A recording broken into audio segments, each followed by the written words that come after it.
The temple is supporting. You're a paid worker. And another is in limbo. He's not sure what he's going to do.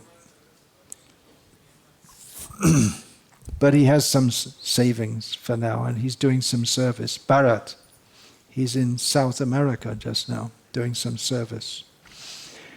So that's... but again, if for whatever reason he takes up a job by necessity, does it mean that his second initiation is irrelevant? Again, from the Varnashram point of view, it is. From the spiritual point of view, it's not. Are those disciples of yours who work as grihastas in all kinds of ways, being Shudras or Vaishyas, then considered deviant or fallen? No, of course not.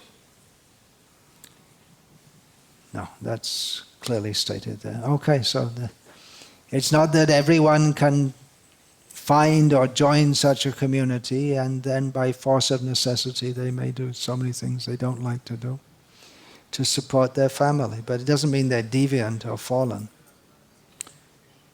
Not so.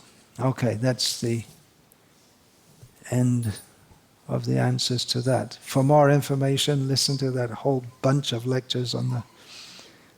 I've given the links to.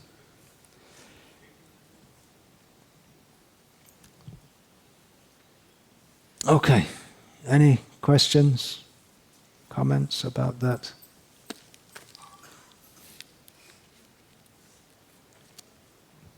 No? All right.